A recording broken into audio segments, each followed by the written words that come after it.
தமிழக மக்களுக்கு இந்த எளியவனின் வணக்கம். நாட்டில் என்ன நடந்து கொண்டிருக்கின்றது என்று நன்றாக புரிந்து கொள்ளுமாறு தயவு செய்து கேட்டுக்கொள்கிறேன்.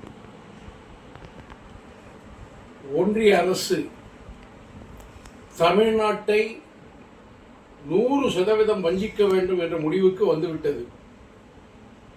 அந்த நிகழ்வுகளை தெள்ளத் தெளிவாக உங்களுக்கு என்னால் முடிந்தவரை புரிய வைக்கின்றேன். சில நாட்களுக்கு முன்பு திருப்பரங்குன்றம் கோயில் சிக்கந்தர் தர்கா பிரச்சனை என்று ஊதி பெருசாக்கலாம் என்று பிஜேபி கைக்கூலிகள் நினைத்தார்கள். அது நடக்கவில்லை என்றதும் அந்த பிரச்சனையை கைவிட்டு அடுத்த கட்டமாக இந்தி திணிப்பு 3 மொழி கொள்கையை கட்டாயப்படுத்தவும் நிதி கொடுக்க மாட்டோம் என்று கட்டாயப்படுத்தினார்கள். அதற்கு தமிழக முதல்வர் மாண்புமிகு முதலமைச்சர் அழகாக தெளிவாக எதிர்கொண்டார். எதிர்கொண்டது பிறகு எப்படியும் எதுவும் செய்ய முடியவில்லை என்ற காரணத்தினால் இப்பொழுது தொகுதி சீரமைப்பு என்ற பெயரில் மக்கள் தொகை கணக்கெடுப்புப்படி பாராளுமன்ற தொகுதியுடைய எண்ணிக்கையை குறைக்கிறதுக்கு முயற்சி செய்கிறது மத்திய அரசாங்கம். நல்லா தெளிவா புரிஞ்சுங்க. ஒன்றிய அரசு கட்டளையிட்டது குடும்ப கட்டுப்பாடு கொண்டு வர வேண்டும் என்று.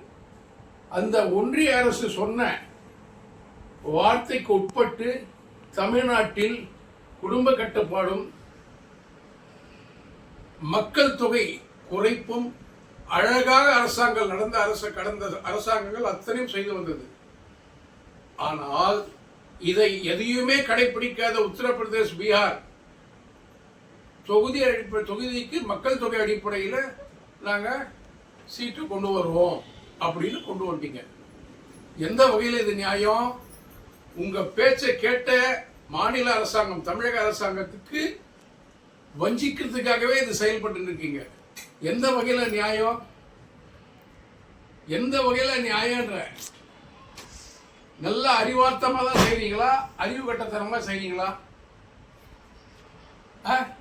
தமிழக அரசாங்கத்துக்கு பட்ஜெட்ல ஒரு சின்ன தொகை கூட ஒதுக்கீடு கிடையாது.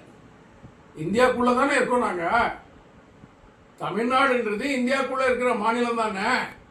உங்க பேச்ச கேட்டா உங்களுக்கு வணங்கி நடந்தா நீங்க ஏத்துக்குவீங்க. அப்படி ஒன்றும் வணங்கணுன்ற அவசியம் நமக்கு கிடையாதுங்க. தமிழ்நாட்டில் வாழ்க்கும் தமிழக மக்கள் அனைத்து கட்சி நண்பர்களையும் தயவு செய்து கேட்டுக்கொள்கிறேன். இந்த பிரச்சனை தமிழ்நாடு அரசாங்கத்துக்கும் ஒன்றிய அரசாங்கத்துக்கும் இல்லை, தமிழ்நாட்டுக்கும் ஒன்றிய அரசாங்கத்துக்கும் கட்சி வேறுபாடின்றி, மத வேறுபாடின்றி, ஜாதி வேறுபாடின்றி நாம் எல்லோரும் ஒரு நிலையில் நின்றால் மட்டுமே தான் நம் மாநிலத்தை காப்பாற்ற முடியும். இல்லை என்றால் ஒன்றிய அரசு சூழ்ச்சி செய்து வன்கொடுமை ஏற்படுத்தி நம்மை கபலீகரம் செய்ய வேண்டும் என்று நினைக்கிறார்கள் அவர்கள். நன்றாக புரிந்து கொள்ளுங்கள். புரிந்து கொண்டு மக்கள் தயவு செய்து தமிழ்நாட்டு அரசியல் தலைவர் என்ன முடிவு எடுக்கிறார்களோ அதற்கு தோழமையாக நின்று ஒன்றிய அரசுக்கு எதிராக நாம் குரல் கொடுக்க வேண்டிய காலகட்டாயத்தில் இருக்கின்றோம். ஒன்றிய அரசா தமிழ்நாடா, இதில் அரசியல் வேறுபாடு இல்லாமல் களத்தில் இருக்க வேண்டும். இதுதான் இன்றைய நிலை. நான் சொன்ன வார்த்தையை புரிந்து கொண்டு இந்த நிகழ்வை பார்த்தவர்கள் சப்ஸ்கிரைப் செய்து லைக் செய்யுமாறு தயவு செய்து கேட்டுக்கொள்கிறேன்.